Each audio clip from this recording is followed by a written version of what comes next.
அஸ்ஸலாமு அலைக்கும். தேங்காய் சோறும் மில் மேக்கர் மசாலாவும் பார்க்கலாம் வாங்க.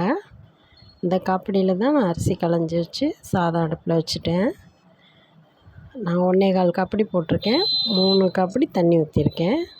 அந்த மாதிரி நீங்கள் மெஷர்மெண்ட் பார்த்துக்கோங்க. நான் வந்து மில் மேக்கரை சுடு தண்ணியில் போட்டு மூடி வச்சுருக்கேன். ஒரு 20 நிமிஷம் வச்சா போதும். இப்போ வந்து நம்ம அந்த மில் மேக்கருக்கு மசாலா ரெடி பண்ணலாம். தேங்காய், சோம்பு, பூண்டு போட்டு அரைச்சிட்டு வந்துடலாம்.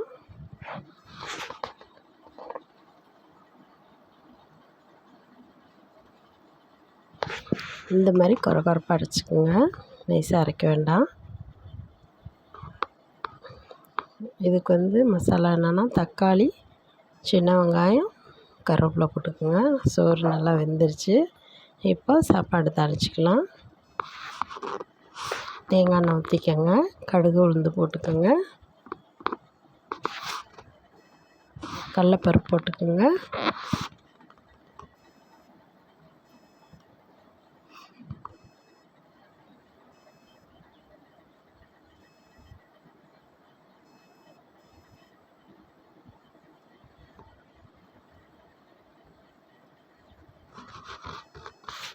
வந்து கருவேப்பிலை, வரமிளகா. இப்போ நம்ம தேங்காயும் போட்டுடலாம்.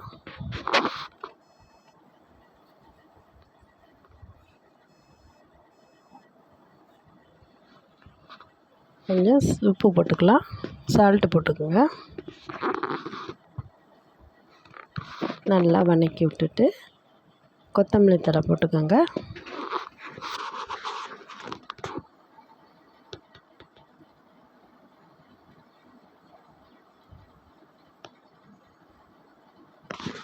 இப்போ இதை அந்த சாதத்தில் போட்டுடலாம்.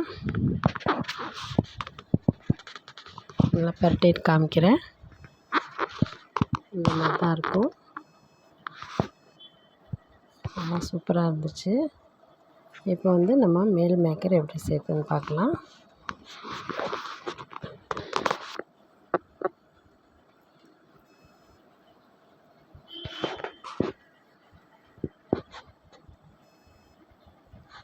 அடுப்பில் சட்டி வச்சு எண்ணெய் ஊற்றிக்கங்க.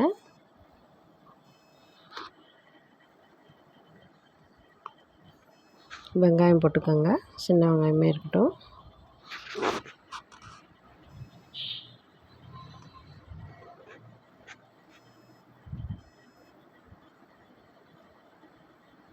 நல்லா வதக்கிட்டு தக்காளியும் கருவேப்பிலையும் போட்டுக்கலாம்.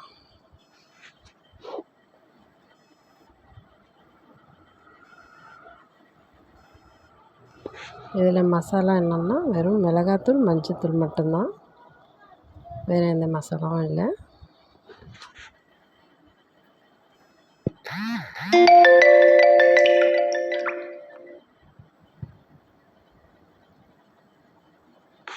நல்லா வதக்கிட்டு நம்ம அந்த அரைச்ச தேங்காவை இதில் போட்டுருவோம்.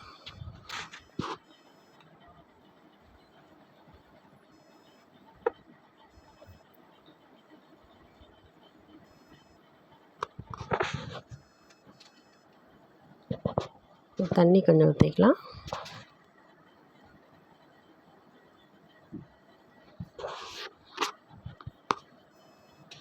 நல்லா தண்ணி ஊற்றிட்டு கொதிச்சதுக்கப்புறம் இந்த மில் மேக்கரை நான் சுடு தண்ணிலேருந்து எடுத்து புழிஞ்சி எடுத்து வச்சுருக்கேன். நான் வந்து கட் பண்ணி வச்சுருக்கேன். உங்களுக்கு கட் பண்ணாலும் பண்ணலாம், இல்லாட்டி முழுசாகவும் போட்டுக்கலாம். அது உங்கள் விருப்பம்தான். கொஞ்சம் உப்பு போட்டு கொதிக்க வச்சு நம்ம அந்த பண்ணை போட்டுக்கலாம்.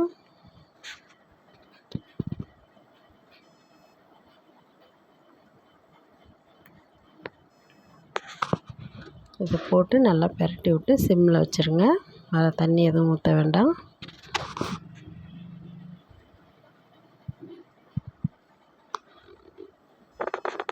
ஒரு 10 நிமிஷம் வச்சா போதும். நடுவில் கொஞ்சம் திறந்து பார்த்து கிளறி விடுங்க.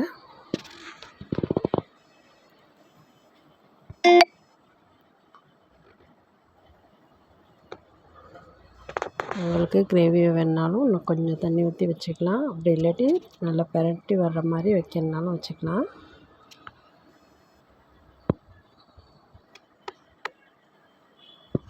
பாருங்க நல்லா ரெடி ஆயிடுச்சு. தேங்காய் சாதத்துக்கு இது சூப்பராக இருக்கும்.